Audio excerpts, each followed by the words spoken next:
अस्सलाम वालेकुम स्टूडेंट्स, कैसे हैं आप सब।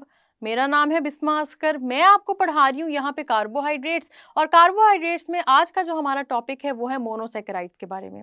मोनोसैकेराइड्स कार्बोहाइड्रेट्स की ही फर्दर क्लासिफिकेशन है। इसके बारे में हम बात करेंगे, स्ट्रक्चर्स ड्रॉ करना सीखेंगे और जितनी भी बातें यहाँ नहीं करेंगे। आए चलते हैं लेक्चर की तरफ और सारे के सारे मोनोसैकेराइड्स को समझने की कोशिश करते हैं। स्टूडेंट्स, अब बात करेंगे हम मोनोसैकेराइड्स की। और मोनोसैकेराइड्स हमारे पास कार्बोहाइड्रेट्स की फर्स्ट क्लासिफिकेशन है। कार्बोहाइड्रेट्स की वैसे क्लासिफिकेशन की बात करें तो 3 तरह की क्लासिफिकेशन है। सबसे पहले आपके पास आ जाते हैं monosaccharides, then oligosaccharides and then you have polysaccharides. Monosaccharides की हम बात करेंगे। स्टूडेंट्स, मोनोसैकेराइड्स आपके पास ऐसे शुगर्स हैं जो आप यूं समझें कि कार्बोहाइड्रेट्स में सिंपलेस्ट शुगर्स हैं। इससे ज़्यादा सिंपल शुगर कोई नहीं हो सकता। सबसे छोटे कंपाउंड, हमने जब हाइड्रोकार्बन्स पढ़ा था तब भी देखा था कि हमेशा हर क्लास में कोई ना कोई ऐसे कंपाउंड्स होते हैं जो उस क्लास को स्टार्ट कर रहे होते हैं, जो सबसे सिंपल होते हैं, सबसे छोटे, सबसे फर्स्ट इन द सीरीज होते हैं। ठीक है, तो मोनोसैकेराइड्स उसमें काउंट होते हैं। अब जब हम मोनोसैकेराइड्स की क्लासिफिकेशन करते हैं वो होता है कि आपके मोनोसैकेराइड के अंदर कितने कार्बन एटम्स मौजूद हैं। तो आपने याद रखना है कि मोनोसैकेराइड्स आप तब तक कहेंगे जब तक आपके शुगर के अंदर 3 to 9 कार्बन एटम्स मौजूद हैं। ठीक है, 3 to 9 कार्बन एटम्स अगर मौजूद हैं तो इसका मतलब है कि ये मोनोसैकेराइड्स हैं। और मोनोसैकेराइड्स को ड्रॉ किस तरह करते हैं, 3 to 9 कार्बन एटम्स कैसे ड्रॉ करते हैं और जो हमने जनरल फार्मूला सीखा था उसकी बेस पे हम कैसे कैलकुलेट करेंगे, वो सब करने के लिए अब आए हम चलते हैं लाइट बोर्ड की तरफ। तो स्टूडेंट्स, अब हम बात करेंगे मोनोसैकेराइड्स की, जिसकी मैंने आपको वैसे थोड़ी सी डिटेल तो बता दी, लेकिन हमारे पास स्ट्रक्चर जब ड्रॉ करने की बात आती है ना, तो वो बड़ा इंपॉर्टेंट और क्रूशल फैक्टर होता है जहाँ पे आके अक्सर स्टूडेंट्स कंफ्यूज हो जाते हैं। आपको कार्बोहाइड्रेट्स की डेफिनेशन याद होनी चाहिए स्ट्रक्चर बनाने से पहले कि इनको पॉलीहाइड्रोक्सी एल्डिहाइड और पॉलीहाइड्रोक्सी कीटोन कहते हैं, याद है। दूसरी जो इंपॉर्टेंट बात याद होनी चाहिए वो ये है कि आपके पास इनको क्या है, हाइड्रोक्सिल ग्रुप होगा, बायफंक्शनल कहते हैं इनको, इसी वजह से कि एल्डिहाइड और कीटोन के साथ साथ इनके अंदर हाइड्रोक्सिल ग्रुप भी अटैच होता है। सबसे पहले तो ये समझ लेते हैं कि ये जो हमारे पास वर्ड है पॉलीहाइड्रोक्सी एल्डिहाइड या कीटोन, इसका क्या मतलब है। पॉलीहाइड्रोक्सी एल्डिहाइड या कीटोन। एल्डिहाइड तो हम सबको पता है एल्डिहाइड्स क्या होते हैं और कीटोन्स क्या होते हैं। एल्डिहाइड्स में आपके पास कार्बोनाइल, और दोनों में कार्बोनाइल ग्रुप्स होते हैं, लेकिन एल्डिहाइड्स में आपके पास कार्बोनाइल ग्रुप के साथ हाइड्रोजन भी अटैच होता है, जबकि कीटोन्स में आपके पास कार्बोनाइल ग्रुप के साथ हाइड्रोजन अटैच नहीं होता, दोनों तरफ आर ग्रुप्स अटैच होते हैं, दोनों तरफ कार्बन के अल्काइल ग्रुप्स अटैच होते हैं। ठीक है, अब लेकिन पॉलीहाइड्रोक्सी का क्या मतलब होता है। पोली का मतलब होता है स्टूडेंट्स मैनी, आपको ऑलरेडी पता है पोली का मतलब है मैनी। हाइड्रोक्सी, हाइड्रोक्सी का वर्ड सुनते ही आपके माइंड में क्या आता है, हाइड्रोक्सिल ग्रुप्स। ठीक है, हाइड्रोक्सिल ग्रुप्स होंगे आपके पास यहाँ पे पॉलीहाइड्रोक्सी में, जिसको कहते हैं OH, हाइड्रोक्सिल ग्रुप। जब हमने अल्कोहल में पढ़े, अब मैंने आपको पहले बता दिया कि इनको बायफंक्शनल कहते हैं, तो ये तो आप सबको समझ में आ गई कि इनको बायफंक्शनल कहते हैं। क्यों बायफंक्शनल कहते हैं कि कार्बोनाइल ग्रुप भी अटैच्ड है, हाइड्रोक्सिल ग्रुप भी अटैच्ड है। तो जरा हम यहाँ पे देख लेते हैं कि हमारे पास किस तरह से इनकी अटैचमेंट है। लेकिन उससे पहले जो मैंने आपको बताया कि आपके पास जो मोनोसैकेराइड्स हैं, इनको फर्स्ट तो ये है ना कि ये बेसिक यूनिट्स हैं। बेसिक यूनिट्स हैं तो कहाँ से बेसिक यूनिट स्टार्ट होता है, हमारे पास हर कंपाउंड की क्लास का कोई ना कोई पहला कंपाउंड जरूर होता है। आपको याद होगा एल्केन का भी पहला मीथेन था, एल्कीन का पहला इथीन था, फिर हमारे पास एल्काइन का पहला इथाइन था। तो हमारे पास कार्बोहाइड्रेट्स में पहला यूनिट कौन सा होता है, आप सबने याद रखना है। जो पहला यूनिट है वो है ट्रायोसिस। अब ट्रायोसिस से मैं आपको समझाऊंगी कि ये नेमिंग इनकी किस तरह की जाती है। ट्राई का मतलब आप सबको पता है 3, ठीक है, और ये 3 किस चीज को रिप्रेजेंट कर रहा है, ये रिप्रेजेंट कर रहा है कि कार्बन एटम्स कितने हैं। ठीक है, 3 कार्बन एटम्स हैं। ओज का मतलब होता है शुगर। ठीक है, ये वर्ड ब्रेकडाउन गौर से सुनते जाएंगे तो आपको स्ट्रक्चर बनाने में बड़ी आसानी होगी। अब आप सबको ये भी याद है स्टूडेंट्स कि हमारे पास ये जो कार्बोहाइड्रेट्स है इनका जनरल फार्मूला क्या होता है। जनरल फार्मूला आप सबको याद होगा, इनका होता है CnH2ON। तो हम जरा देख लेते हैं कि ट्रायोज अगर हमारे पास होगा तो उसका फॉर्मूला क्या बनेगा। क्या हम इस फॉर्मूला से कैलकुलेट कर सकते हैं, स्ट्रक्चर्स भी बनाएंगे, लेकिन आपको सबसे पहले ये पता होना चाहिए कि मोनोसैकेराइड्स के क्या आप हर शुगर का अलग-अलग से फॉर्मूला कैलकुलेट कर सकते हैं या नहीं। ट्रायोसिस पढ़ लेंगे, टेट्रोसिस पढ़ लेंगे, बहुत सारे ओसिस पढ़ लेंगे स्टूडेंट्स, लेकिन अगर आपको उनके फॉर्मूला बनाने नहीं आते तो आपको बड़ी कंफ्यूजन होगी। सबसे पहले ट्रायोस का फॉर्मूला बनाते हैं। ट्रायोस आपने याद रखना है कार्बोहाइड्रेट्स में सिंपलेस्ट कार्बोहाइड्रेट है। इससे छोटा कार्बोहाइड्रेट कोई नहीं है, ठीक है। ट्राइओज आपके पास सिंपलेस्ट है, जिसका मतलब 3 कार्बन एटम वाला आपके पास सिंपलेस्ट है। तो यहाँ पे जरा हम इसका फॉर्मूला बनाते हैं। इस जनरल फॉर्मूला के अकॉर्डिंग हमने बात कर ली है कि n हमारे पास कार्बन का नंबर है, इसका मतलब है कार्बन हो जाएगा 3, H2O n यहाँ पे भी लिखेंगे H2O n, ठीक है। अब जब हम इसको फर्दर कैलकुलेट करेंगे तो n आपको पता है इज इक्वल्स टू 3 है, यहाँ पे n लिख दें 3 लिख दें, एक ही बात है। अब आपने क्या करना है, इस 3 को ब्रैकेट में मौजूद जितने नंबर्स हैं उनसे मल्टीप्लाई करना है। आप जब 2 से मल्टीप्लाई करेंगे तो ये बन जाएगा 6 C3H6, और ऑक्सीजन से मल्टीप्लाई करेंगे तो क्या बनेगा, ऑक्सीजन के साथ कोई नंबर नहीं लिखा, जिसके साथ कोई नंबर नहीं लिखा होता आप सबको ही पता है इस बात का कि उसके साथ 1 होता है, तो 1 को 3 से मल्टीप्लाई करेंगे तो आपके पास ऑक्सीजन का नंबर आ जाएगा 3। ये बात समझ में आई? तो आप सब जरा गौर करें कि हमारे पास कार्बन और ऑक्सीजन का नंबर सेम रहता है, लेकिन हमारे पास हाइड्रोजन डबल हो जाते हैं। ये बात समझ में आ रही है कि आपके पास कार्बोहाइड्रेट्स में कार्बन और ऑक्सीजन का नंबर सेम रहता है, हाइड्रोजन का नंबर डबल हो जाता है। ट्राइओसिस से हमने ये अंदाजा लगाया है, लेकिन हम इसके बाद वाली जो शुगर्स है उससे भी एक दफा देख लेते हैं कि हमारा ये अंदाजा सही है या नहीं। ट्राइओसिस आपका पहला है कार्बोहाइड्रेट। सेकंड कार्बोहाइड्रेट की बात करेंगे तो जाहिर सी बात है आपको पता है कैसे आपकी सीरीज बढ़ती है, जैसे जैसे कार्बन का नंबर बढ़ता है। कार्बन अगर ट्राइओस पहला है 3 कार्बन वाला, तो इससे नेक्स्ट होगा 4 कार्बन वाला, 4 को कहते हैं टेट्रा, ठीक है, टेट्रोस कह लेंगे उसको।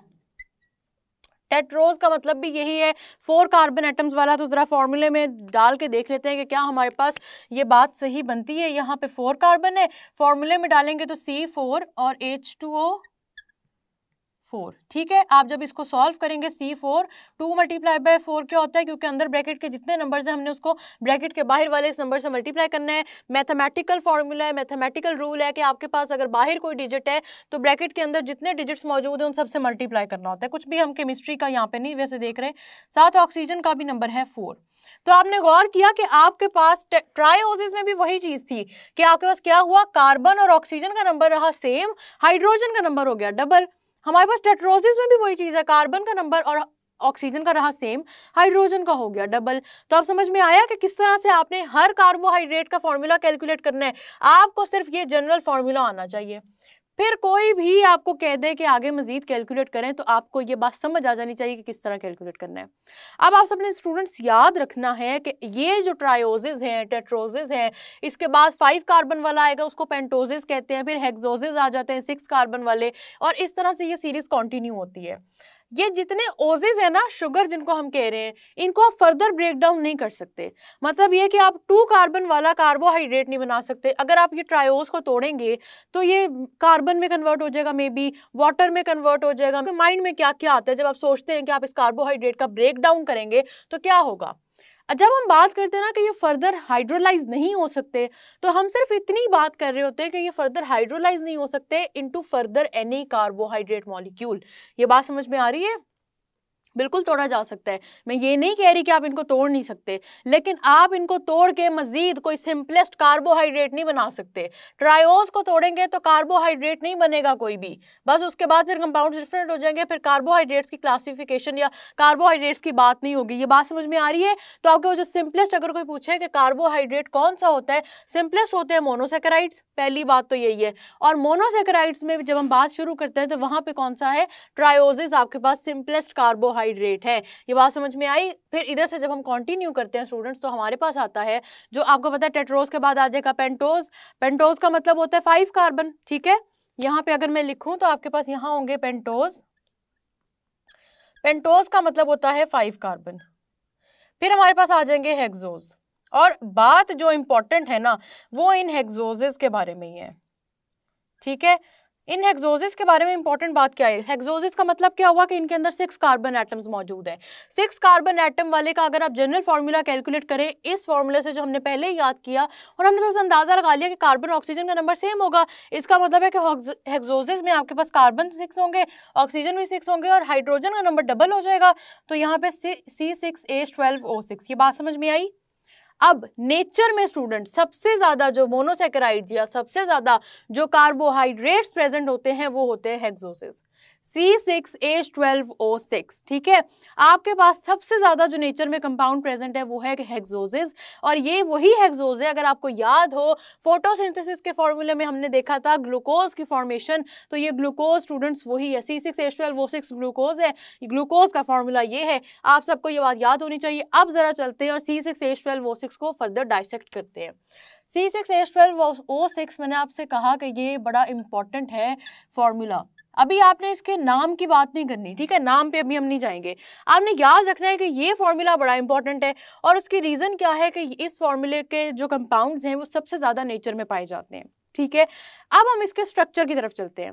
हमने ये जो पढ़ लिया कि फोटोसिंथेसिस के प्रोसेस में हमने प्रोडक्ट साइड पे देखा ग्लूकोज बनता है, लेकिन आप सबको मैं एक और बड़ी इंटरेस्टिंग बात बताऊं, ये फॉर्मूला ग्लूकोज का भी है और साथ ही साथ फ्रुक्टोज का भी है। बात समझ में आई? मुश्किल नहीं है, बायोकेमिस्ट्री बड़ी इजी है, लेकिन अगर आप कॉन्सेप्ट्स को साथ साथ समझेंगे तो आपको समझ आएगा। ये फॉर्मूला ग्लूकोज का भी है और यही फॉर्मूला फ्रुक्टोज का भी है। तो आपके माइंड में क्वेश्चन आएगा कि मिस इनको आइडेंटिफाई करने का फैक्टर फिर क्या है? इनको आइडेंटिफाई करने का फैक्टर स्टूडेंट्स आप सबने याद रखना है कि जो आपके पास ग्लूकोज है ये है आपके पास एल्डिहाइड और फ्रुक्टोज आपके पास कीटोन है, ठीक है। ग्लूकोज होगा आपके पास एल्डिहाइड और फ्रुक्टोज है आपके पास कीटोन। ये बातें समझ में आ रही हैं? मुश्किल नहीं है, बहुत इजी बातें हैं, लेकिन आप साथ साथ समझेंगे, प्रैक्टिस करेंगे तो ये बातें समझ में आएंगी, नहीं तो मुश्किल हो जाएंगी। ये सारी बायोकेमिस्ट्री बहुत आसान है, जरा इसको गौर से देखिएगा। स्ट्रक्चर में आगे, क्योंकि अक्सर स्टूडेंट्स क्या होता है कंफ्यूज हो जाते हैं, उनको समझ नहीं आती कि वो बॉन्डिंग हो किस तरह से रही है। तो जो मैं आपको अब स्ट्रक्चर इसके ग्लूकोज के और फ्रुक्टोज के समझाने लगी हूँ ना, वो जरा आपने गौर से देखने हैं। अब मैं आपसे कह रही हूँ कि ग्लूकोज एल्डिहाइड है और फ्रुक्टोज कीटोन है, तो जरा इन दोनों फंक्शनल ग्रुप्स के बारे में सोचें आप कि एल्डिहाइड किस तरह की अटैचमेंट होती है। कार्बोनाइल ग्रुप हो गया, साथ हाइड्रोजन अटैच होगा, दूसरी तरफ जितनी मर्जी लंबी एल्काइल चेन खींच रहे, ठीक है। और कीटोन के बारे में सोचें तो कार्बोनाइल ग्रुप होगा मिडल में और दोनों तरफ आपके पास होंगे कार्बन की चेन। ये बात समझ में आई? अब मैंने ग्लूकोज को एल्डिहाइड का है, सबसे पहले हम ग्लूकोज के स्ट्रक्चर से ही स्टार्ट करते हैं। ग्लूकोज है एल्डिहाइड और इसका स्ट्रक्चर क्या बनेगा कि आप सबको पता है कि फर्स्ट ऑफ ऑल एंड पे, आपके बिल्कुल स्टार्ट में कह लें, एंड पे कह लें, जहां मर्जी कह लें, ये जो CHO ग्रुप है ये अटैच होगा, ठीक है। तो क्या होता है, सबसे पहले आपने याद रखना है मॉलिक्यूलर फॉर्मूला देखें, कार्बन का नंबर 6 है। मैंने आपको हमेशा कहा है ऑर्गेनिक कंपाउंड जब भी ड्रॉ करने लगे सबसे पहले कार्बन ड्रॉ कर लिया करें, ठीक है, क्योंकि उससे आसानी हो जाती है। तो हम 6 कार्बन ड्रॉ कर लेते हैं, 1 2 3 4 5 एंड 6, ठीक हो गया स्टूडेंट्स? ये बात समझ में आई? मैं स्ट्रक्चर समझाऊंगी और फिर आपको बताऊंगी कि किस तरह से ये एल्डिहाइड और कीटोन बन रहे हैं। अब ये 6 कार्बन मैंने ड्रॉ कर लिए। एल्डिहाइड में सबसे पहले आपके पास CHO ग्रुप अटैच्ड होता है, ये आप सबको पता है। तो क्या होगा कि इस कार्बन के साथ आपको पता है कार्बन ऑलरेडी अटैच्ड है, एक तरफ आपके पास ऑक्सीजन अटैच हो जाएगी और एक तरफ हाइड्रोजन हो जाएगी। बेशक आप इसको इस तरह लिखते हैं या बेशक आप इसको CHO लिखते हैं, कोई मैटर नहीं करता, फर्क नहीं है, ठीक है।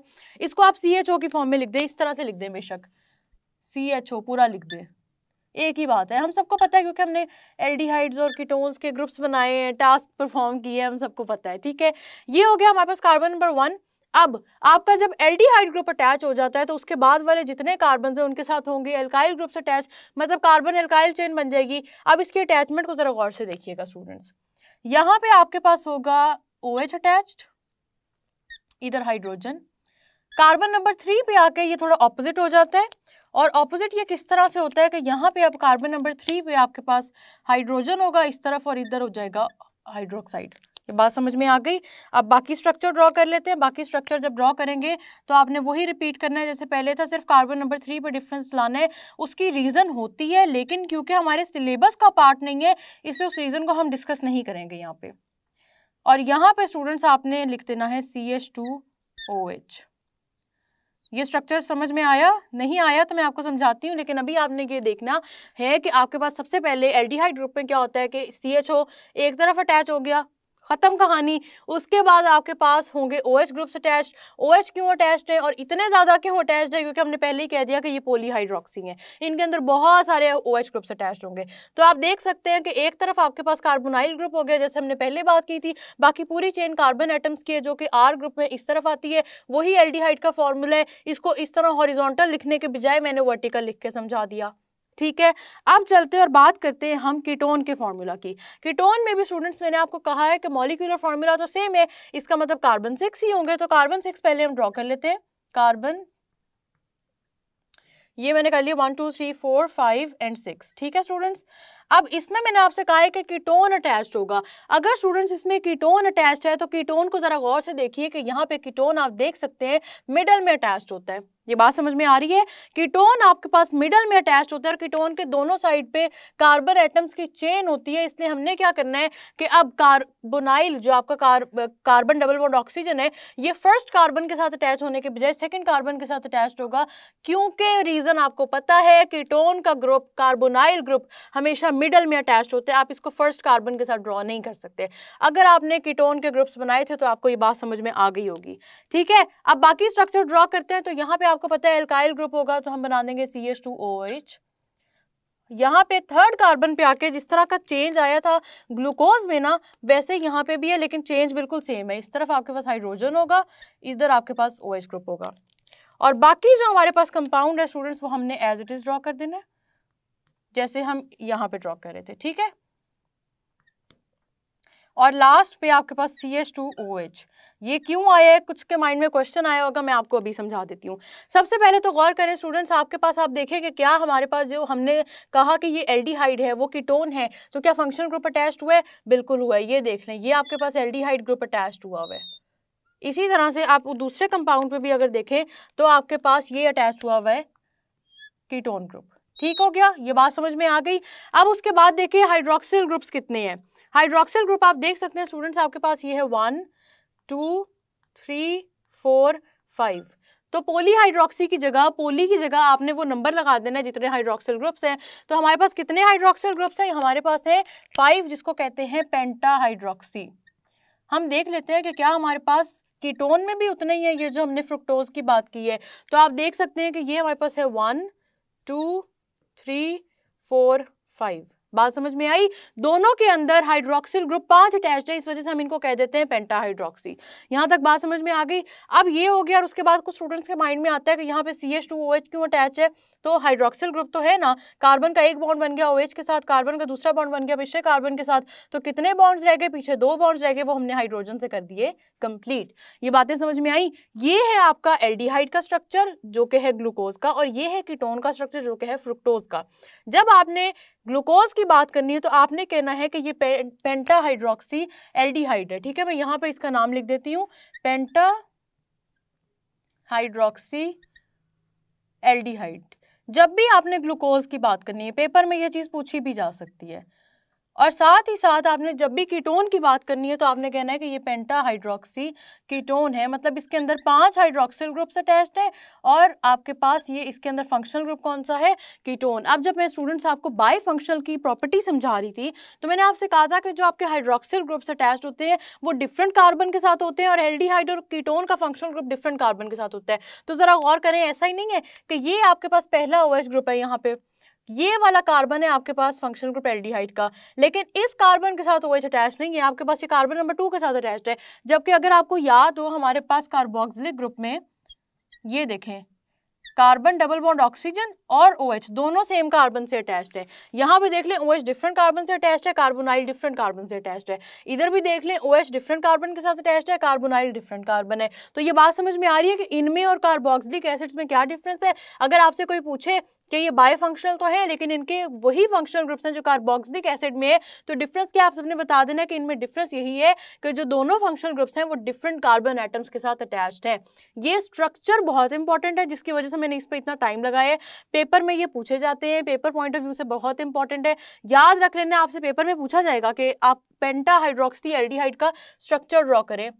स्टूडेंट्स कंफ्यूज हो जाते हैं, स्टूडेंट्स समझते हैं कि पता नहीं क्या चीज़ पूछती है, ग्लूकोज पूछा जाता है। फिर स्टूडेंट्स कहते हैं कि मिस ने कहा था कि हेक्सोसिस कहते हैं ग्लूकोज को, पेंटाहाइड्रोक्सी का क्या मतलब है? हेक्सोसिस स्टूडेंट्स जब आपने इसको कहा है तो आपने इस कार्बन नंबर की बेस पे कहा है कि इसके अंदर 6 कार्बन एटम्स है, लेकिन जब आपने इसको पेंटाहाइड्रोक्सी एल्डिहाइड कहा है तो आपने हाइड्रोक्सिल ग्रुप्स के बेस पे कहा है।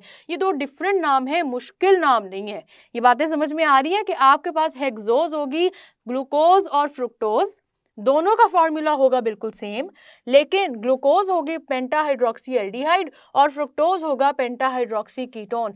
दोनों के अंदर हाइड्रोक्सिल ग्रुप्स 5 अटैच है। दोनों के कार्बन नंबर 3 पे हाइड्रोजन और OH की जो ओरिएंटेशन है, जो प्लेसमेंट है, वो थोड़ी डिफरेंट है। इनकी रीज़न है, लेकिन रीज़न क्योंकि अभी हमारे सिलेबस का पार्ट नहीं है, हम इसको पढ़ेंगे बाद में। इसके अलावा स्टूडेंट्स आपको पता होना चाहिए मोनोसेकेराइड्स क्या होते हैं, और आपको ये भी पता होना चाहिए कि मोनोसेकेराइड्स की प्रॉपर्टीज़ क्या होती हैं। हम लाइट बोर्ड से जाएंगे और फिर हम बात करेंगे कि इसकी प्रॉपर्टीज़ क्या हैं। तो स्टूडेंट्स, आपने स्ट्रक्चर देख लिया, कैसे ड्रॉ करते हैं, ये सारी चीज़ें देखें, बड़ी इंपॉर्टेंट है, इनकी प्रैक्टिस ज़रूर करें। ज़्यादा स्ट्रक्चर्स हमने पढ़ने नहीं है, और बायोकेमिस्ट्री में इससे जो 2-4 आ रहे हैं उनको गौर कर लें और देख लें। अब बात कर लेते हैं मोनोसेकेराइड के प्रॉपर्टीज़ के बारे में कि मोनोसेकेराइड्स की प्रॉपर्टीज़ क्या होती हैं। सबसे पहले आपने याद रखना है monosaccharides are white crystalline solids. ठीक है, इनका कलर याद रख लें, वाइट क्रिस्टलाइन सॉलिड्स। दूसरी चीज़ ये है कि they are soluble in water. ये कुछ प्रॉपर्टीज हैं, ये बड़ी इंपॉर्टेंट है, याद रखनी है। Third is they are sweet in taste. ठीक है, and fourth is they are reducing in nature. अब रिड्यूसिंग पे थोड़ी सी बात कर लेते हैं, क्योंकि आई होप कि आपको बाकी प्रॉपर्टीज समझ में आ गई हैं। ठीक है, रिड्यूसिंग की बात करते हैं। देखिए, आपने 9th में इलेक्ट्रोकेमिस्ट्री में पढ़ा होगा कि कुछ कंपाउंड्स ऐसे होते हैं जो रिड्यूसिंग कैरेक्टर शो करते हैं, कुछ होते हैं जो ऑक्सीडाइजिंग कैरेक्टर शो करते हैं। रिड्यूसिंग का मतलब है, रिडक्शन का क्या मतलब था आपको याद है? Reduction means addition of hydrogen, addition of electrons और रिमूवल ऑफ ऑक्सीजन। ठीक है, ये 3 चीजें हैं जिससे साबित होता है कि रिडक्शन क्या चीज़ है। तीनों डेफिनेशंस रिडक्शन की हैं। अब अगर मोनोसेकेराइड्स रिड्यूसिंग इन नेचर हैं, तो इसका मतलब है कि या तो ये इलेक्ट्रॉन्स ऐड करवा सकते हैं, या ये हाइड्रोजन ऐड करवा सकते हैं, साथ ही साथ ये रिमूवल ऑफ ऑक्सीजन भी कर सकते हैं। ये बात समझ में आ रही है? तो आपने याद रखना है कि मोनोसेकेराइड्स की जो प्रॉपर्टीज हैं ये बड़ी इंपॉर्टेंट है, पेपर में पूछी भी जाती हैं। आपने याद रखना है क्या प्रॉपर्टीज हैं। वाइट क्रिस्टलाइन सॉलिड्स है, सॉल्युबल इन वाटर है। सॉल्युबल इन वाटर क्यों है, जरा उसकी भी बात करते हैं। सॉल्युबल इन वाटर इसलिए स्टूडेंट्स क्योंकि ये बहुत ही छोटे और सिंपल स्ट्रक्चर्स हैं, तो आराम से वाटर में डिजोल्व हो जाते हैं। एक गैलेक्सोज रे के नाम से आप सबको पता होगा कि एक सोल्यूशन आता है मार्केट में, जिसमें क्या होता है, पाउडर फॉर्म में वाइट कलर का होता है, और आप उसको पानी में मिक्स करते हैं और पी जाते हैं।